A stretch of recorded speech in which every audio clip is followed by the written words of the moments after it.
We're going to talk about Pastor James' book, Zero Victim: Overcoming Injustice with a New Attitude, and ways we can get out of victimhood. And when I say get out of victimhood, it really is an escape, because this can be a prison that we get caught in our lives. It can be a way of looking at things. It can be a lifestyle. It can be an attitude of approach to how we live our lives. I think Pastor James has really identified something that I think can be outcome determinative in a person's life. Your book couldn't be more timely. Congratulations on an excellent book, by the way. But what caused you to write this particular book, Pastor?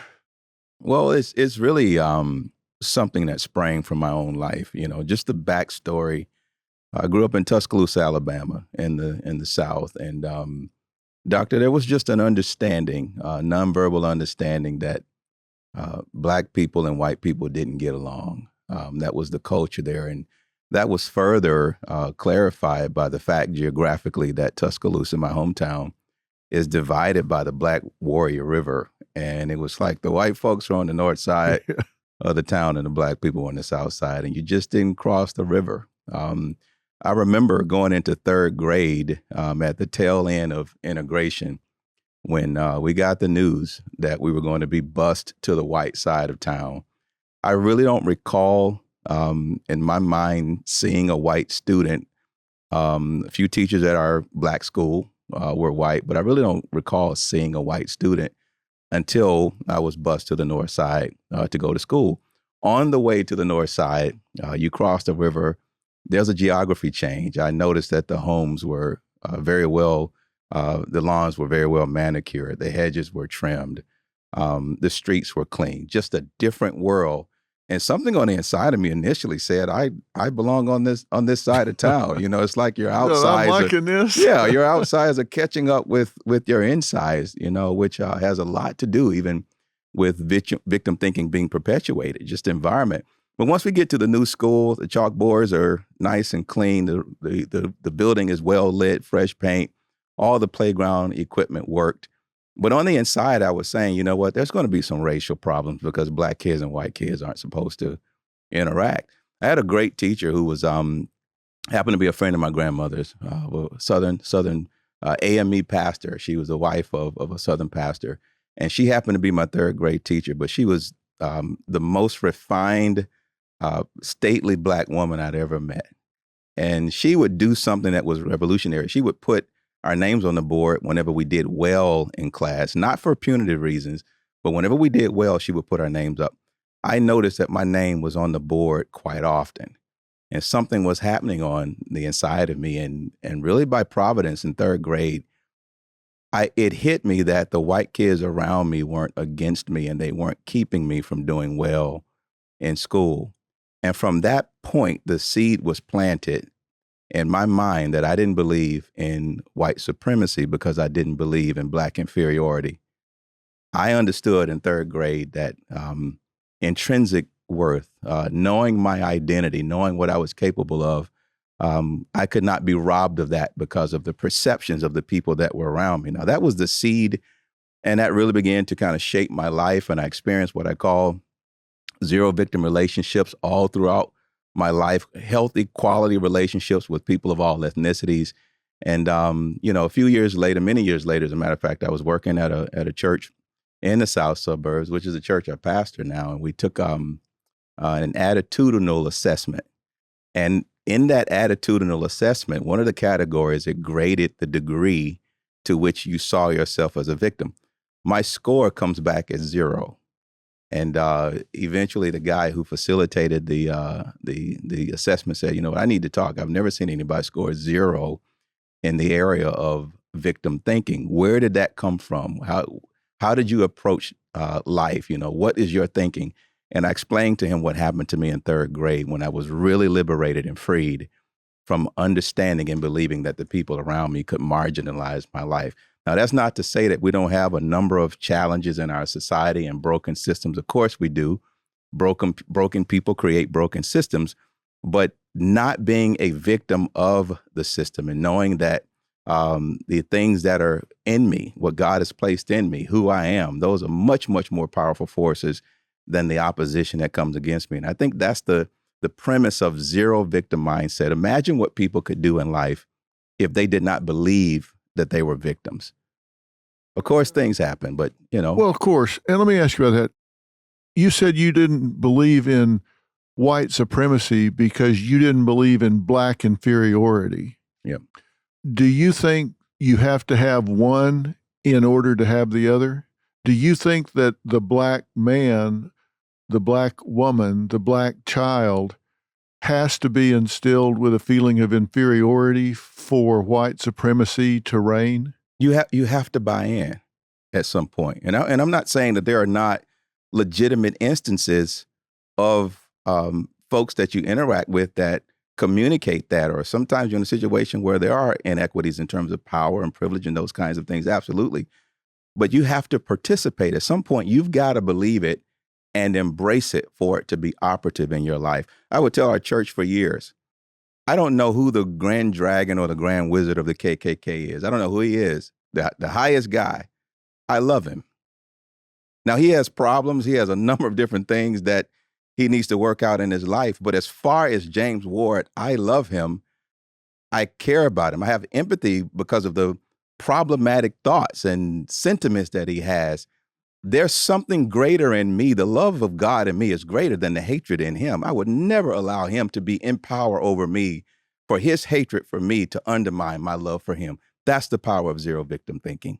That kind of thinking that you're describing would go a long way to getting the divisiveness in this country to narrow, to bring people to a willingness to start talking to people that have a different position on some of these core issues right now. Because right now, we're seeing people that disagree with us as the enemy. Not just somebody that disagrees with us, but the enemy. And enemies are people that we see as attacking us, taking advantage of us, doing bad things to us. And there's no way you can do that unless you see yourself as being under attack. I think it's terrible that we've gotten to the point where we really do see anybody that disagrees with us as an enemy. And I know people say, oh, this is the worst it's ever been in America. They forget about the Civil War.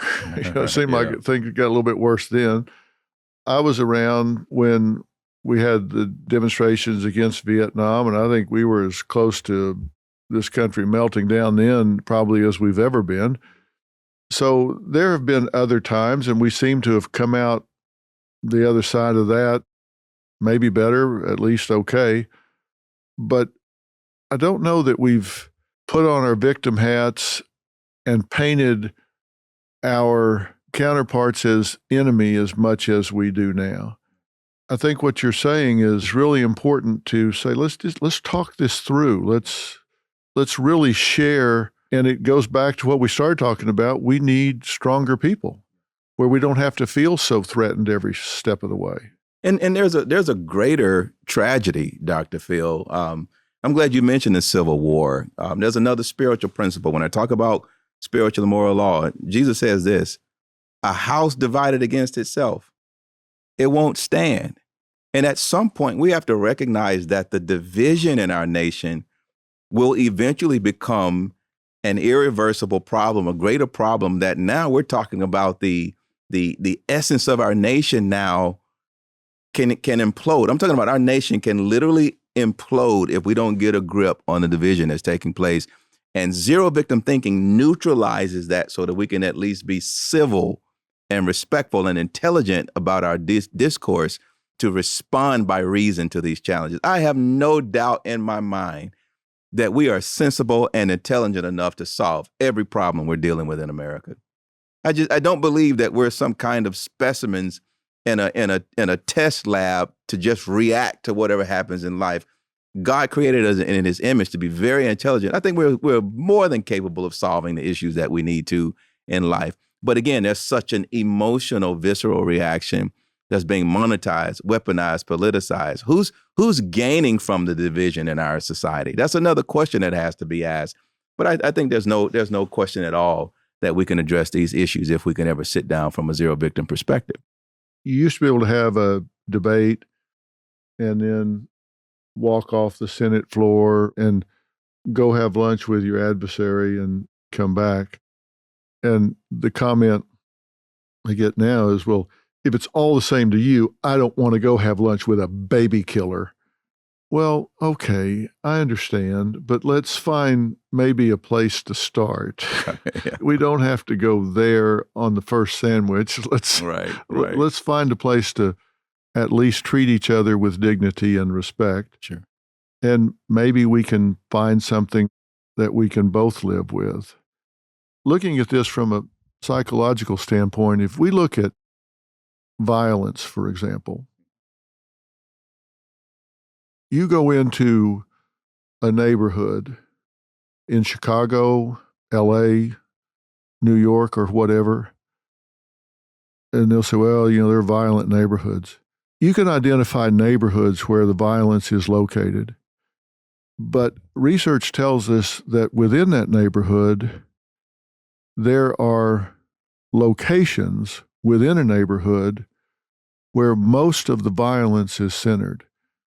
You can go into a few city blocks and you can find portions of blocks where there are micro locations, and you can identify sometimes what you can count on both hands where the perpetrators for 80 or 90% of the violence are among bad actors you can count on both hands. It might be 6, 8, 10 people in a micro-focused area within a neighborhood. That means if the right people, the police officers, the social workers, the parole officers, the probation officers, can get this mentality and sit down with those young men, and they are men, and they are young, and they are identifiable. We know who they are. We know who's doing what they're doing. And get this across to them that they do have a choice and that it's them that needs to take off the glasses that see the world in this way. Significant changes can be made with a relatively small number of people in every community. That's correct. Because we know who they are, we know where they are, and you're talking about a mindset they need to embrace. And if they will, then the whole tenor of the neighborhood can change. Yeah. I've seen it when we take them out and we incarcerate them, but they tend to come back, or somebody tends to come up in their place. But if instead of doing that, you change their leadership, you change their influence, then you can change the tenor of the whole neighborhood. And Doctor, I'll add one more component to that, which I'm the greatest advocate for: family.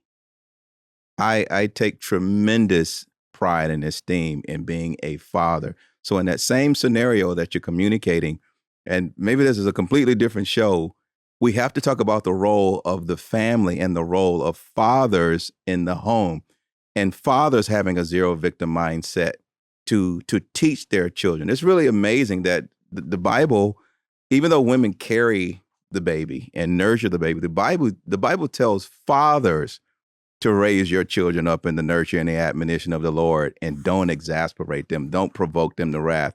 It was God intended for the fathers to be the educator and to define in the home. And so another missing conversation with victim thinking and the challenges that we're seeing in our society is we're not really addressing the role and the importance of fathers in building strong families.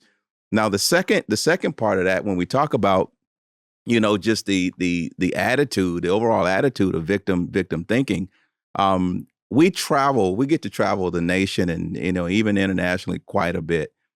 I get to meet people from all over America, and I'm amazed at the common denominators of decency, living a good life, a quality life, that most people in America want the exact same thing.